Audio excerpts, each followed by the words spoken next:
Parce qu'il est un peu tard. Excusez-moi du retard, j'ai un coup de fil très important qui m'a retenu. Alors, je vais me fixer sur deux petits points très importants. Nous Hachem pour.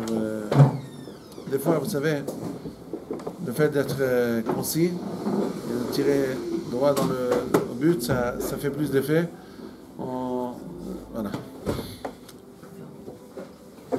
Donc, un ou deux enseignements de cette paracha. Premièrement, nous savons que Korah et son groupe qui ont fait mahloket avec Moshe Rabbeinu, malheureusement, il est écrit sur eux Vayovdu mitoch hakahal. Quand ils ont été punis et ensevelis dans la terre, il est écrit Vayovdu mitoch hakahal. Ils ont été retranchés, ils ont été perdus de l'assemblée. Alors, la Gemara dans Sanhedrin nous dit, c'est quoi Vayovdu mitoch hakahal? Ils n'ont pas de Helek dans l'Olam Haba. Pas dans l'Olam Haba. Alors, les Farshim posent la question, qui te dit? Peut-être, Vayovdu mitoch hakahal, c'est de ce monde. Par contre, dans l'Olam Haba, peut-être qu'ils ont. De la même façon qu'on a vu que dans Achan, si vous vous souvenez bien, au début du livre de Yoshua, il est écrit là-bas que Achan, à un certain moment, quand ils étaient en train de conquérir Eretz Israël, Yoshua et les Béné Israël, ils sont arrivés à une ville qu'ils ont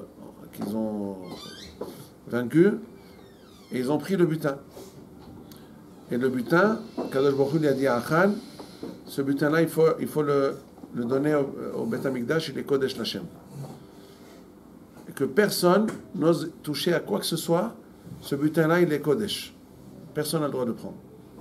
Malheureusement, il y en a un qui a cédé à son Yetzirara, il a pris quelque chose qui n'ont plus, il les a pris. Et finalement, Kadosh Baruch Hu ils ont été faire une autre guerre, et dans cette guerre, ils ont pas gagné, et ils étaient très consternés, ils ne savaient pas quoi faire. Et Akadosh a averti Yoshua en lui disant Hata Israël. Israël a fauté. Qu'est-ce qui s'est passé? Vegam, il a pris une partie du butin. Alors Yoshua a dit à Akadosh, qui c'est? Dis-moi qui c'est que je vais faire. On lui a dit, moi je fais pas de la chanara, lui dit Akadosh à Yoshua. Débrouille-toi. Fais un tirage au sort et tu trouveras. Il a fait le tirage au sort et il a trouvé. Tombé sur Achan. Alors, il a puni Achan. Il a condamné à mort. Et il lui a dit, en le condamnant à mort, Ya'achircha Hashem bayom hazeh. Kadosh Baruch Hu t'exterminera, ou je ne sais pas comment traduire ce mot-là, ce jour-là. Hachamim, toujours dans Sanhedrin, il me semble, ils ont dit que Ya'achircha Hashem bayom hazeh, ça veut dire aujourd'hui, il est anéanti, il est perdu, mais Ba'olam Haba, il a Helek Olam Haba. Alors pourquoi on ne dirait pas pareil pour la bande de Korah? Vayovdu mitoch hakahal, dans ce monde, mais Ba'olam Haba, ils sont toujours là. Ils ont Helek Olam Haba, pourquoi ne pas le dire? Moi, en ce qui me concerne, je me suis dit une réponse toute simple. Parce que Vayovdu mitoch hakahal, la Torah n'avait pas besoin de nous le dire. On le voyait qu'ils Vayamutu, Vayovdu mitoch hakahal. C'est sûr que si ça, c'est des choses qu'on voit. Par contre, si la Torah a voulu nous dire Vayovdu mitoch hakahal, c'est comme ce que la Torah dit Venichreta hanefesh hayim mitoch hakahal. Il y a des averot que la Torah dit Venichreta mitoch hakahal, ça veut dire que en laim Helek Olam Haba. Donc ça veut dire, c'est ça ce que la Torah veut dire, qu'ils n'ont pas Helek Olam Haba. Alors j'ai vu, je ne me souviens plus exactement où, mais on répond à cette question-là par un maaseh avec le Havetz Haïm. Alors, le Havetz Haïm avait un gendre qui s'appelait Rabbi Aaron Cohen. Rabbi Aaron Cohen avait postulé pour un poste de Rav dans une certaine ville. Il y avait des élections, il n'a pas été choisi. Il est revenu chez son beau-père lui disant, tu sais, je suis désolé, je ne sais pas quoi faire. Il était triste de ne pas avoir été élu. Alors son beau-père lui a dit, écoute, le Havetz Haïm, je vais te raconter une histoire pour le consoler. Il dit, sache, mais tu raconteras cette histoire à personne tant que je suis en vie. D'accord. Il lui a dit, sache que il y a de nombreuses années, j'étais le Rav de Radin. Aujourd'hui, je suis Rosh Yeshiva, mais je ne suis pas Rav. Mais à l'époque, j'étais même le Rav de Radin. Le Rav, je m'occupais de la cacheroute, de tout. Jusqu'au jour où il s'est passé quelque chose qui m'a fait changer d'avis et j'ai tout de suite démissionné. Qu'est-ce qui s'est passé? Un boucher a vendu de la viande taref. Parce qu'à l'époque, chacun il achetait des vaches et il les égorgeait et il vendait la viande. Si elle était taref et qu'il allait avoir beaucoup de... Souvent, ils avaient beaucoup de pertes. Alors, c'était un grand nisayon de vendre la BMA à des goïms à perte. Alors, ce jour-là, ce monsieur-là, le pauvre, il devait avoir certainement beaucoup de dettes, etc. Alors, il a cédé, etc. Il a fait passer pour du kasher. Il a vendu...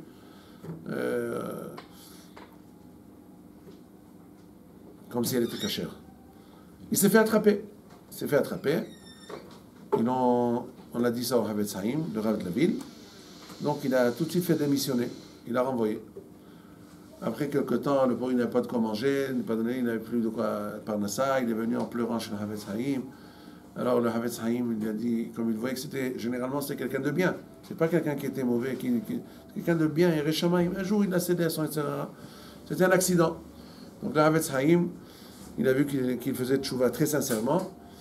Il a dit, bon, je te reçois, je te restitue, je te redonne ton poste de travail, mais à condition, tu vas donner une grande quantité de bougies pour éclairer le Beth Midrash, pour que ce soit une kapara. Pas une kapara, justement, c'est ça le vif du sujet, c'est que ce n'était pas une kapara. Il lui a donné ça en tant que knas.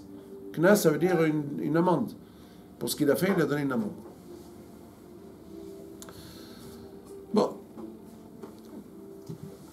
Mais quand même, quelques temps après, ce boucher-là est décédé. Apparemment, il a dû prendre à cœur, etc. Il est décédé. Après qu'il est décédé, quelques temps après, le Havetz Haïm était en train d'étudier, il a commencé à somnoler. Soudain, il voit, dans un songe, il voit trois silhouettes de gens très importants, des sortes de rabbanim, angéliques comme ça. Celui du milieu lui pose la question, cher Rav, rappelez-vous de l'histoire du boucher qui a fait ceci. Quand vous lui avez demandé, vous l'avez taxé d'amener des bougies au Beth Midrash, quelle était votre intention? Est-ce que votre intention était de lui donner juste un knas, une amende, pour ce qu'il a fait, ou alors c'était pour lui faire une kapara, pour lui expier son péché, son avon? Alors, il ne savait pas quoi faire, il était pris de court, en plein rêve, il ne savait pas quoi faire. Alors, les rabbins disaient, prenez votre temps, on attend, réfléchissez, remettez-vous dans la question et essayez de voir quelle était votre intention. Alors, il a commencé à réfléchir, il a dit, non, je pense que ce que je lui ai donné, c'était juste à titre d'amende, pas à titre de kapara.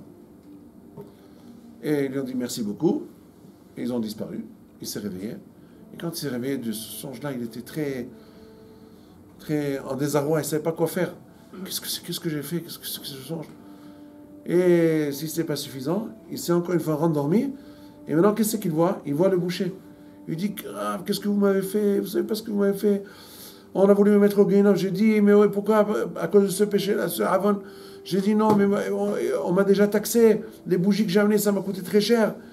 Il dit, non. Et le catégore, c'est-à-dire le procureur, disait, non, c'était juste à titre d'amende. Il dit, bon, on va demander au Rav. Alors c'est pour ça que quand vous avez tranché que c'était juste à titre d'amende et pas à titre de kapara, ils m'ont tout de suite envoyé au guénon. Qu'est-ce que vous m'avez fait? Qu'est-ce que vous m'avez fait? Le Havetz Haïm dit, quand je me suis réveillé, j'ai compris que c'est pas juste un songe, c'était la vérité. C'est ce qui se passait dans le monde là-haut. Tout de suite, je me suis dit, si c'est ça la responsabilité d'un Rav, J'ai tremblé, je dis ça, j'arrête, je ne veux pas être arabe. J'ai démissionné.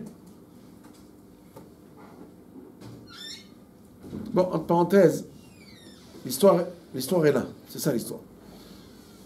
Mais je ne sais pas, en principe, je me suis dit, si vraiment le Havetz Haïm lui avait donné ça, 4 d'amende, il fallait lui donner cette amende-là le jour où il a été attrapé.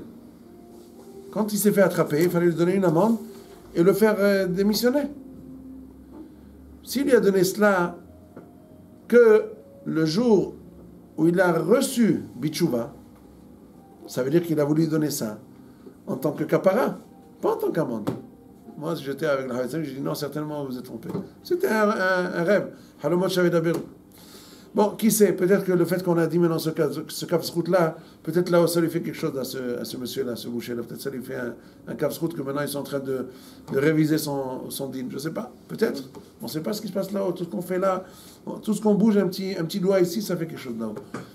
Vous savez que dans le livre du Rabbi Yehuda Ftaya, dans le livre de Rabbi Yehuda Ftaya, Ruchot Mesaperot, c'est les esprits qui racontent. C'est un grand Mekoubal. C'est le grand-père du Rav Batzri qui est ici au Shanaïm. Il a écrit plein d'histoires, qu'il avait des songes, qu'il y avait des âmes qui venaient le voir pour lui demander le tikkun. Et elle lui racontait tout ce qui se passait. Quand on lit ça, il faut avoir les nerfs durs, parce que c'est... Mais en tout cas, ça fait faire tchouva.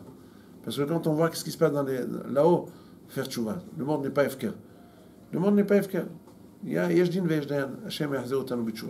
En tout cas, pourquoi j'ai raconté ça?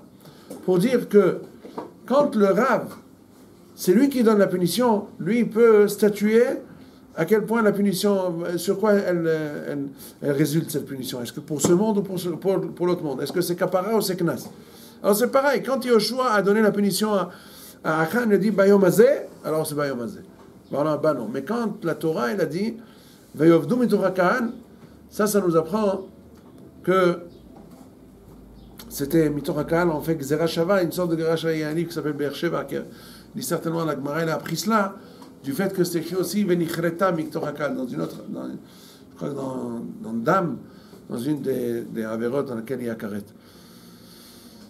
Ça, c'est une chose. Donc, ça nous apprend combien il faut faire attention. Regardez un peu sur Mahloket qu'il a fait Korah, toute l'histoire de Mahloket, tout ça, c'est des choses très très graves. Savoir être plutôt pour le shalom. Je ne vais pas vous retarder plus, c'est un moment... mais disons, si on reçoit un petit peu, si on est bonnen, si on réfléchit sur ça, on peut apprendre beaucoup de Ratchamaïm, de ce maasé, de savoir que Hazve Shalom, même les Meraglim, qu'on a dit la semaine dernière, il y a un siman dans le Shulchan Aruch, il me semble Tafkouf P, dans les Chotanit, que le Tour dit que les Meraglim, le jour où ils ont été condamnés, c'était Yud Zayin Be'elul. Il y avait à l'époque, aujourd'hui on n'a plus le minag de faire cela, mais à l'époque c'était un jour de Ta'anit. Pourquoi? Parce que les Meraglim ont été condamnés à ce qu'ils ont été condamnés. Alors le Beth Yosef pose la question, pourquoi? Les Meraglim c'est des Rechaim. Ba'avod Rechaim, Rina dit le Pasuk. Il y a un Pasuk, il me semble c'est pas dans Mishlei ou dans Yov, Ba'avod Rechaim Rina, que quand les Rechaim disparaissent, eh ben il faut au contraire, il faut être joyeux, parce que ceux qui méprisaient Akadosh Baruch Hu ont été retranchés, encore mieux. Pourquoi il faut pleurer? Pourquoi il faut faire un jeûne le jour où les Meraglim ont péri, où ils ont eu la sentence? Alors répond le Beth Yosef, parce que c'est pas pour eux qu'on jeûne, on jeûne pour nous-mêmes, pour faire tchouva, pour nous rappeler, regardez-moi les Meraglim, qu'est-ce qui s'est passé? Pas grand-chose apparemment. Heta Egel c'était Avodah Zara. Mais là, qu'est-ce qu'ils ont dit? Ils ont dit un peu de mal sur Israël. Ils ont dit que non, oui. Bon, on a parlé un petit peu de ça la semaine dernière. Mais le problème là, il dit le Beth Yosef, c'est que des fois, Haz Veshalom, une personne qui ne fait pas attention à ses actes, même des petits actes, parler un peu n'importe quoi, quand on ne fait pas attention, on peut rentrer Haz Veshalom dans une routine qui peut mener jusqu'à ce que Akadosh Baruch Hu ne tolère plus la tchouva. Et c'est ce qui s'est passé avec les Meraglim. Akadosh Baruch Hu ne voulait plus entendre parler de tchouva. Ils voulaient faire tchouva, ils ont pleuré. Après ce qui s'est passé avec les Meraglim, ils ont dit oui, on va monter, ça y est, parce que Moshe Rabbeinu leur a fait beaucoup de moussard. Ils ont dit oui, et surtout qu'ils ont eu une punition. Ils ont dit d'accord, ça va. Non, vous n'avez pas voulu accepter leur tchouva. Alors le Beth Yosef dit, c'est ça ce qu'il faut craindre. C'est pour ça qu'il faisait ce ta'anit-là, pour se rappeler que Haz Veshalom, des fois, la personne peut arriver à un stade où on ne lui permet plus de faire tchouva. Ça, ce qui est ça fait très mal, ça fait très peur. Et c'est ça ce qu'il faut, ça nous réveille. Voilà, on voit aussi avec Korah, il est arrivé à un stade où c'est fini. Alors, il ne faut pas croire, c'est vrai qu'Akadosh Baruch Hu, il est Erech HaPaim, mais il faut savoir qu'il y a une limite, il faut avoir peur d'arriver à cette limite-là. C'est pour ça que chaque jour, il faut faire une introspection, il faut se remettre en cause, il faut avoir cette petite heure qu'on a dit de remise en question, de chaque jour se remettre à jour, chaque jour se recycler. Si j'ai fait quelque chose qui n'est pas bien, j'ai toujours une heure de révision, je suis seul avec Akadosh Baruch Hu. Hachem, j'ai mal agi là. Le Havetz Haim aussi. Le Havetz Haim disait qu'un juif sans 2 heures d'introspection, c'est pas un juif. Il ne comprend pas comment il peut être un juif s'il n'a pas 2 heures d'introspection par jour. Alors si on parle d'une demi-heure, 3/4 d'heure, 1 heure, c'est pas beaucoup, mais au moins ça permet de toujours d'être à jour, d'avoir un équilibre, ne pas se laisser aller. Parce que la personne peut se laisser aller, elle commence à mal agir, et puis après, un jour entraîne l'autre, un jour entraîne l'autre, un jour entraîne l'autre. Une petite demi-heure de Bitul Torah, et ça entraîne une autre demi-heure. Et après, Haz Veshalom, on ne sait plus où on se retrouve, on peut se retrouver dehors, et ça peut jeter sur toute la vie. Haz Veshalom. Alors, quand on voit ces choses-là, ces parachiotes de Chumash Bamidbar, dans lesquels on voit combien, même une génération qui est nommée Dor Dera, la génération de la sagesse, ils étaient toujours les plus près de la Kadosh Baruch Hu qu'on puisse imaginer. L'onitna Torah et la Torah n'a été donnée que pour ceux qui ont goûté la manne, qui ont mangé la manne, et pourtant, ils ont trébuché au point qu'ils sont arrivés à... Donc ça veut dire qu'on ne peut pas être sûr de soi-même. On ne peut pas être sûr, il faut toujours ce Heshbon HaNefesh, faire partie de ce que le Zohar nomme Mareh de Hushbana, ceux qui font l'introspection chaque jour, se remettre en cause. C'est vrai qu'on étudie le Moussar, on ouvre les Sfarim, on étudie le Moussar.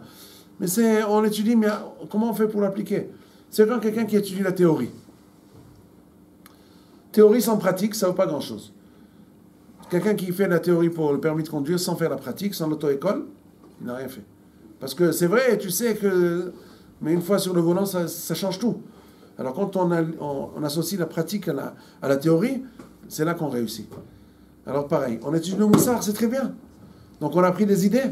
Maintenant on va aller entre soi, fermer les yeux, se mettre tout seul à réfléchir et à voir en quoi ce que j'ai étudié me concerne. Le Ramban le dit lui-même. Le Ramban dans Igeret HaRamban. Il dit Ka'asher takum min hasefer. Quand tu te lèves du livre, tefashpesh, mais quand tu te lèves, tu étudies un peu de Moussar, tu étudies la Torah, en quoi ça me concerne, en quoi je peux m'arranger par rapport à ce que j'ai étudié. C'est ça le vrai Moussar, c'est ça. Le Moussar, la théorie, quand on étudie, on apprend la théorie, c'est très bien. Mais après, il faut la pratique, il faut avoir son heure tranquille pour essayer de voir où c'est que je suis vis-à-vis de Akadosh Baruch Hu. Si j'ai quelque chose que j'ai un petit peu déraillé, je me remets tout de suite sur les rails, et c'est comme ça qu'on peut s'assurer de toujours avancer sur le bon chemin et arriver, Bezrat Hashem, à l'Aïtarout que nous tous espérons arriver. Amen.